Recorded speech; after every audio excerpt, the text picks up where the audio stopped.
It's 1 a.m. I just got back from the rooftop at Marina Bay Sands and there's a robot roaming the halls of my Singapore hotel. But that wasn't even the most surprising part of the stay. I decided on a whim that I'd go with my friend to Singapore from Melbourne for a long weekend. I booked the flight with points and was looking for an affordable hotel stay. So after an evening of searching for affordable hotels in Singapore, I found the Waterloo Hotel Singapore Handwritten Collection. The room itself was great. It starts with a minibar and bathroom sink as you walk in, along with a filtered water tap, which is a nice touch, giving you drinkable water and saving plastic. There's a compact toilet and shower area on the other side of the entrance, and then the bedroom with a comfy bed, nice wallpaper, a small work desk and a view of the neighbourhood. The hotel itself only opened a couple of months prior to me arriving, and the room itself was clean and bright. It was a little bit on the smaller side, but that's one of my only criticisms. As you enter the hotel, you notice in the foyer there's a large bar area on one end, and the space is filled with lots of artwork. A couple of days before check-in, I was sent an email encouraging me to download the app for the hotel. This meant that I could check in even before I got on my flight, and if I wanted to, I could use my phone as my room card and enter the hotel straight into the lift. While I did most of the check-in process online, I did speak to a staff member and obtain a room key, as I just felt more comfortable with that rather than using my phone. The hotel itself is quite high-tech. There's a virtual assistant in your room to answer questions. And one night when I was returning from drinks, I got into the lift to be greeted by a robot who was running errands. It got off the lift and turned around. I wasn't sure if it needed something from me, but then it turned back around and went on its way. Cool robot aside, the question is this hotel really worth booking?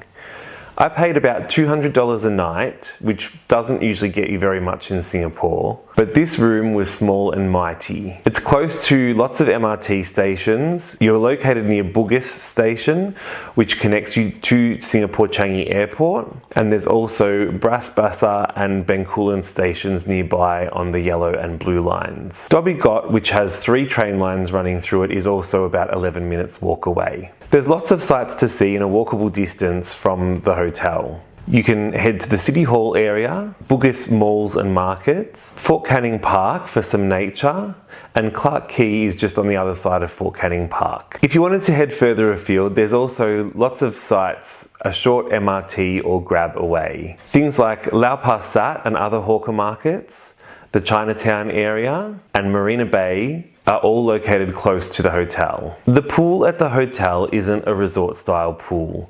It's more there as a functional cool off and exercise space. And while I didn't really get to experience it, it did look appealing for its function. So I was using the hotel as a base between all of the sites I was trying to get out and see with my friend. It worked really well as a place to drop your bags, have a shower, spend some time in the air conditioning cooling off or having a rest in the afternoon, and being able to easily head out to the next spot when you were ready to go. There were only really 2 or 3 negatives for my stay, and while they aren't deal breakers, they're important to note. One of the days I had to do some work, and the desk setup in the room isn't ideal.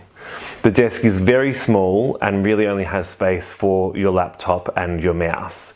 There's no additional space for anywhere to write or have anything else on your desk at the time. So while I made it work, it's something that you should consider if you do need to spend a bit more time working while you're away. The second thing is the noise. I'd hear my neighbours coming and going up and down the hall and the doors slamming next door to my room. I'd also hear them on occasions in the room speaking and talking or hearing sounds from the TV. Again, while this isn't a deal breaker, it is nice to be able to have some peace and quiet and some rest. And if you're jet lagged or you're a light sleeper, this could be a deal breaker for you. The last negative point for me was around checkout time. I did approach the staff during my stay to request a later checkout time, and unfortunately they didn't accommodate it. This did make it a bit difficult because I was on a flight departing after 8 o'clock that evening, and while I wasn't expecting to stay another whole day at the hotel, having a couple of extra hours and being able to shower just before you leave to go to the airport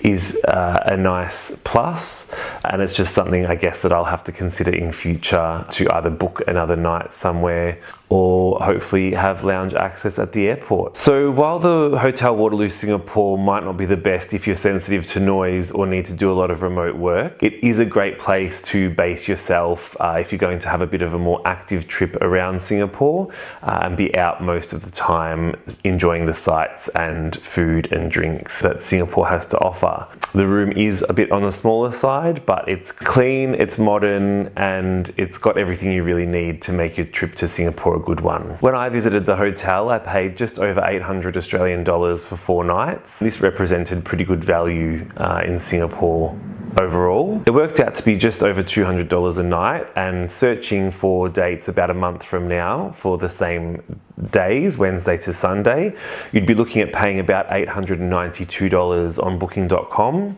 and also on hotels.com.